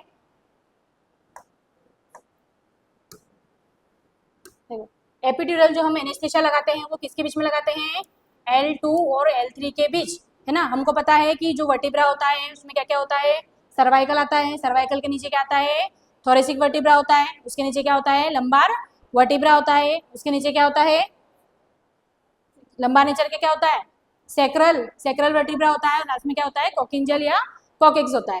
तो हम यहाँ पे देख रहे हैं कि हम जब क्या करते हैं? एपिड्यूरल एनेस्थेसिया लगाते हैं। ठीक है, एनेस्थेसिया लगाते हैं एपिड्यूरल। एपिड्यूरल हम समझ गए कि हम इस स्पेस पे लगाते हैं। ठीक है, तो हम क्या करते हैं? कौन सी वर्टिब्रा का यूज करते हैं? तो डायरेक्ट क्वेश्चन बन सकता है कि एपिड्यूरल एनेस्थेसिया जब लगाते हो तो कौन सी वर्टिब्रा का यूज करते हो। तो हम क्या लिख देंगे आंसर हमारा? L2 and L3। L कितनी होती है? L1 से लेकर L5 तक होती है वर्टिब्रा, तो हम कहाँ पर लगा देंगे? L2 से लेकर L3 तक लगा देंगे। क्लियर है इतना? उसके बाद में है during delivery according to WHO the best anaesthesia is, है ना। अब क्वेश्चन आता है अगर क्या कि ड्यूरिंग डिलीवरी, है ना, डिलीवरी के समय WHO के अकॉर्डिंग सबसे बेस्ट एनेस्थेसिया कौन सा होता है ना। तो हम क्या बोल देंगे? एपिड्यूरल एनेस्थेसिया, क्योंकि डायरेक्ट हम जहाँ पर ब्लड सप्लाई हो रहा है वहाँ पर ही एनेस्थेसिया दे रहे हैं, मतलब कि प्रॉपरली क्या हो जाएगा? पर्सन एनेस्थेटाइज हो जाएगा। तो हम क्या बोल सकते हैं कि WHO के अकॉर्डिंग माने तो एपिड्यूरल एनेस्थेसिया क्या होता है? बेस्ट एनेस्थेसिया होता है। तो हमारा आंसर क्या आ जाएगा यहाँ पर? Epidural anaesthesia. सारे क्वेश्चन ही आए हुए हैं एग्जाम में, है ना। उसके बाद में है नीडल यूज। अब एपिड्यूरल जो एनेस्थेसिया रहता है उसको देने के लिए क्या करते हैं हम? टोही नीडल का यूज करते हैं। क्या बोल देंगे इसको हम? टोही। ठीक है, यू यहाँ पे साइलेंट है, क्या बोल देंगे इसको? टोही नीडल, है ना। तो बस ऐसा डायरेक्ट क्वेश्चन याद रखना है कि अगर अपन एपिड्यूरल एनेस्थेसिया लगाते हैं तो जो नीडल यूज करते हैं उसका नाम क्या होता है? टोही नीडल होती है। ठीक है, किसको हंसी आ रही है? उसके बाद में है सब इरेक्नोइड स्पेस। ठीक है, सब एरोक्नोइड स्पेस क्या होता है? Space between एरोक्नोइड metre and pia mater. ठीक है, अब कौन सा होता है अपना? एरोक्नोइड मीटर की बात कर रहे हैं हम यहाँ पर, और पाया मीटर। ठीक है, क्या लाइन आ गई हमारे पास? अब एरोक्नोइड मीटर एंड पाया मीटर। ठीक है, तो इनके बीच में भी क्या पाया जाता है? खाली जगह पाई जाती है या स्पेस पाया जाता है? क्या पाया जाता है? स्पेस पाया जाता है, जिसको हम क्या बोलते हैं? एरोक्नोइड मीटर, सॉरी एरोक्नोइड, सब एरोक्नोइड स्पेस। क्या बोलते हैं इसको? सब एरोक्नोइड स्पेस।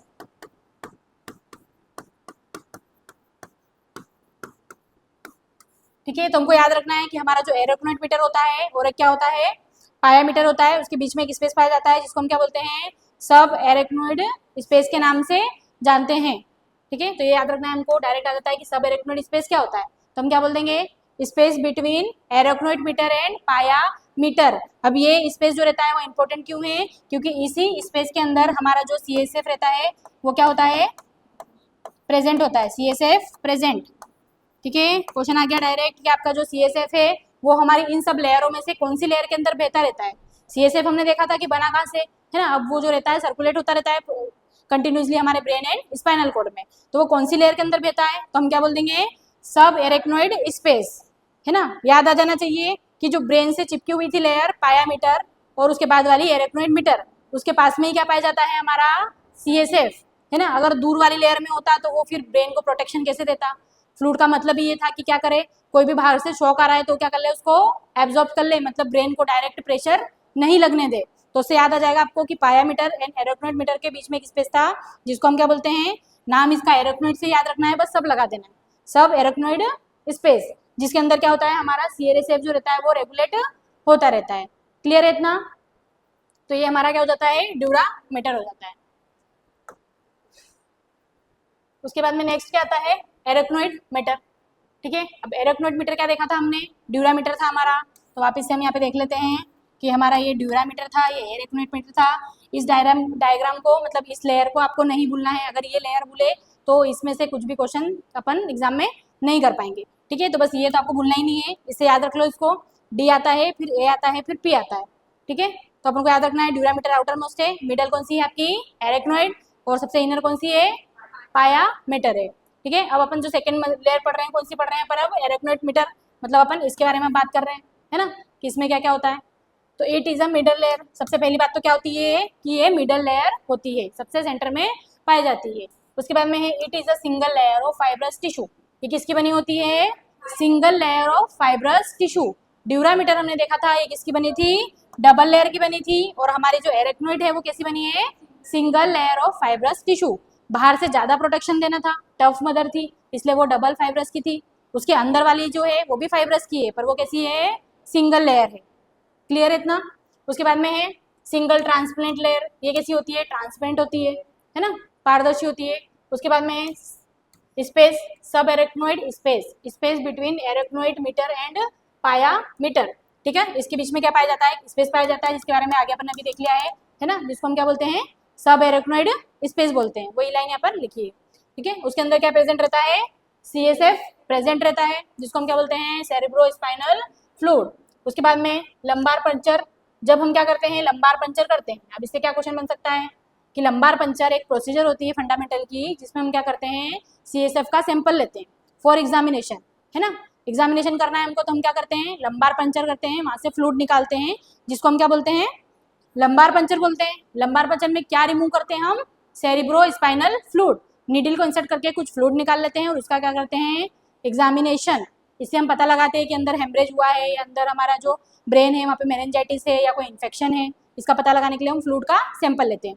ठीक है, तो जब हम सैंपल लेते हैं तो हम नीडल को इंसर्ट कहाँ पर करते हैं, सब एरेक्नोइड स्पेस में। कहाँ पर लगाते हैं, सब एरेक्नोइड स्पेस में, क्योंकि हमको पता है कि सब एरेक्नोइड स्पेस में ही क्या पाया जाता है, हमारा CSF पाया जाता है। तो जब CSF का सैंपल लेना है तो पंचर कहाँ तक करना पड़ेगा, सब एरेक्नोइड स्पेस तक। क्लियर है, बाहर ड्यूरामीटर में पंचर करते रहोगे, फ्लूइड खींचते रहोगे तो आएगा क्या, नहीं आएगा। कहाँ तक करना है हमको, सब एरेक्नोइड स्पेस, जो कि हमारे एरेक्नोइड और पाया के बीच में पाया जाता है। क्लियर है इतना। ठीक है, तो अब लंबार पंचर के लिए ये क्वेश्चन दोनों आए हुए हैं कि अपन को याद रखना है, लंबार पंचर जब हम करते हैं तो कौन से वर्टिब्रा में हम निडल को इंसर्ट करते हैं। ठीक है, तो अगर एडल्ट पर्सन होगा तो हम कहाँ पे ले लेंगे, L3 से L4 के बीच में। कहाँ पर कर देंगे इंसर्ट, L3 से L4 के बीच में करेंगे। कौन कौन सी वर्टिब्रा होती है, L1 होता है, L2 होता है, L3 होता है, L4 होता है और L5 होता है। ठीक है, तो हम कहाँ पर कर देंगे इसको इंसर्ट, निडल को इंसर्ट कहाँ पर करेंगे हम, तो हमने देखा है कि एडल्ट में क्या करते हैं, 3 और 4 के बीच में। तो हमारी जो 3 नंबर की वर्टिब्रा है और ये 4 नंबर की वर्टिब्रा है, ठीक है, इन दोनों के बीच में हम क्या कर देंगे, नीडल को इंसर्ट कर देंगे। तो ऐसा आप बना सकते हो ताकि आपको याद रहेगा कि क्या करते हैं अपन, जो हमारे L3 है और L4 है, उसके बीच में क्या करते हैं, नीडल को इंसर्ट करते हैं, ठीक है, और वहां से क्या करते हैं, फ्लूइड को कलेक्ट कर लेते हैं। क्लियर है इतना। अब चाइल्ड में बात करें तो चाइल्ड में क्या करते हैं, L4 से लेकर L5 है ना, ये वाला क्वेश्चन में करते हैं अपन, एडल्ट में करते हैं है ना। अब L4 से L5 जो होता है हमारा, इसके बीच में अगर हम नीडल इंसर्ट कर रहे हैं तो किसके लिए करेंगे हम, चाइल्ड के लिए। अगर बच्चे में हमको क्या करना है, CSF का कलेक्शन करना है तो हम क्या कर देंगे, ऊपर ना लगाते हुए थोड़ा सा नीचे लगा देंगे। नीचे से याद रख लोगे कहाँ, जो हमारी लास्ट है 4 और 5 नंबर की वर्टिब्रा, L4 एंड L5, यहाँ से क्या कर लेंगे हम, सैंपल को कलेक्ट कर लेंगे, ठीक है। तो ये दोनों क्वेश्चन आए हुए हैं, सिंपल से क्वेश्चन है जो फंडामेंटल से रिलेटेड है, तो यहाँ पर आपके वो भी क्लियर हो जाते हैं। क्लियर है यहाँ तक। तो ये क्या होता है, हमारा एरेक्नोइड मैटर होता है, जिसके खासियत अपन को क्या याद रखनी है कि इसके अंदर एक सब एरेक्नोइड स्पेस पाया जाता है, जिसके अंदर CSF पाया जाता है। जब लंबार पंचर करते हैं तो हम जो हमारा सब एरेक्नोइड स्पेस रहता है, इसके अंदर ही नीडल को इंसर्ट करते हैं। क्लियर इतना। उसके बाद में अब नेक्स्ट देखते हैं अपन पायामीटर। कौन सी लेयर देख रहे हैं हम अब, पायामीटर। ये हमारी ड्यूरामीटर थी, ये एरेक्नोइड मीटर थी, हम देख रहे हैं अब यहाँ पर क्या, पायामीटर, मतलब कि इनर मोस्ट लेयर, ठीक है। तो ये क्या होती है, फर्स्ट बात तो क्या होती है कि ये इनर मोस्ट लेयर होती है, ठीक है। क्या होती है, ये हमारे मेनिंजेस की सबसे इनर मोस्ट लेयर होती है, which direct connect with the brain neuron, so called tender mother. क्या बोलते हैं इसको अब यहाँ पर, टेंडन मदर। जो डूरामीटर थी इसको क्या बोलते हैं अपन, टफ मदर। टफ मदर वो बहुत सख्त है या बहुत ज्यादा कड़क है, डबल फाइब्रस की है, इसलिए इसको क्या बोलते हैं, टफ मदर। और इसको हम क्या बोलते हैं, टेंडन मदर। टेंडर मतलब क्या होता है, सॉफ्ट है ना, अंदर की साइड है, और जो ब्रेन से डायरेक्ट चिपकी हुई रहती है या कनेक्ट रहती है, ठीक है। तो ये इनर मोस्ट होती है, ये डायरेक्ट कनेक्ट रहती है हमारे ब्रेन के न्यूरॉन से। किससे कनेक्ट रहती है, डायरेक्ट हमारे ब्रेन के न्यूरॉन्स से कनेक्ट रहती है। मान लो कि ये पायामीटर है, अब इसके पास में क्या पाए जाएंगे हमारे, ये हमारे न्यूरॉन्स है, ठीक है। तो ये न्यूरॉन्स जो रहते हैं वो हमारे पायामीटर से डायरेक्ट कनेक्ट रहते हैं। क्लियर है। ये क्या है, हमारे न्यूरॉन, अंदर पूरे न्यूरॉन है, ब्रेन स्टार्ट हो गया है ना, तो ब्रेन आ गया है हमारे अंदर। तो ये जो न्यूरॉन रहते हैं वो कौन सी लेयर से कनेक्ट रहते हैं, पायामीटर। तो क्वेश्चन कहीं से भी आ सकता है, हमको बस थ्योरी क्लियर होना चाहिए, स्ट्रक्चर क्लियर होना चाहिए और उनके फंक्शन क्लियर होना चाहिए। क्वेश्चन वो कहीं से भी बना के दे सकता है, क्वेश्चन अपन ऐसा नहीं बोल सकते हैं कि जो क्वेश्चन हमेशा से पूछे जाते हैं वही एग्जाम में आएंगे। क्लियर है। तो उसके लिए बस आपको थ्योरी क्लियर रखनी है कि कहाँ पर कौन सी चीज पाई जाती है, वो किस तरीके से फंक्शन करती है। क्लियर है। मेड बाय कनेक्टिव टिश्यू, अब ये किसकी बनती है, कनेक्टिव टिश्यू की बनी होती है। तो ये ध्यान रखना है हमको कि ये किसकी बनी होती है, कनेक्टिव टिश्यू से बनी होती है। उसके बाद में है note, meninges cover whole brain. अब जो हमारा मेनिंजेस रहता है वो क्या करता है, हमारे पूरे ब्रेन को कवर करता है, और स्पाइनल कोड को भी कवर करता है up to S2 vertebra level. कहाँ तक कनेक्ट करता है ये कवर, S2 लेवल तक, है ना। जैसे कि हमने देखा था पूरा हमारे ये वर्टिब्रा होता है ना। अब वर्टिब्रा बताओ कौन कौन सी होती है, सर्वाइकल होती है, उसके बाद में क्या होती है, थोरेसिक होती है, उसके बाद में और क्या होती है, लंबार होती है, उसके बाद में कौन सी होती है, सैक्रम होती है, और लास्ट में क्या होता है, कॉकेक्स होता है, ठीक है। अब नंबर्स बताओ कितने कितने नंबर्स होते हैं इसके। सर्वाइकल कितना होता है, 7 होता है, थोरेसिक कितना होता है, 12 होता है, लंबार कितना होता है, 5 होता है, सैक्रम कितना होता है, 5 होता है, और जो कॉकेक्स रहता है वो 4, ठीक है। तो ये क्या होती है, हमारी वर्टिब्रल बोन होती है, ठीक है। तो हमने क्या लिखा है कि जो मेनिंजेस रहती है वो कवर करती है होल ब्रेन को, हमारा जो पूरा ब्रेन है उसको भी कवर करती है, और हमारा जो स्पाइनल कोड है उसको भी कवर करती है, बट कहाँ तक करती है, ओनली S2 लेवल।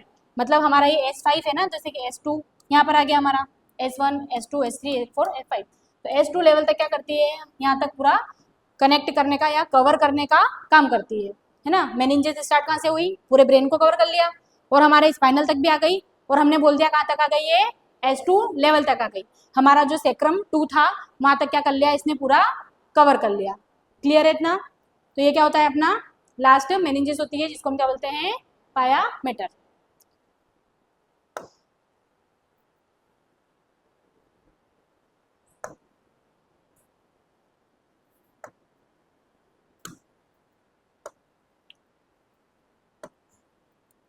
ठीक है। आज के लेक्चर में हमने देखा कि एक्शन पोटेंशियल ऑफ न्यूरॉन क्या होता है, और साथ में हमने देखा कि जो न्यूरोग्लियल सेल होती है वो क्या होती है, क्या करती है, ब्रेन को, हमारी जो न्यूरॉन होती है उसको सपोर्ट करने का काम करती है। उसके बाद में हमने देखा कि जो ब्रेन रहता है उसको भी कवर करने वाली 3 लेयर होती है, जिसका क्या होता है, डिफरेंट फंक्शन होता है, जिसमें जो फर्स्ट होती है आउटर मोस्ट वो ड्यूरिया होती है, उसके बाद में एरेक्नोइड मीटर होती है और पायामीटर होती है।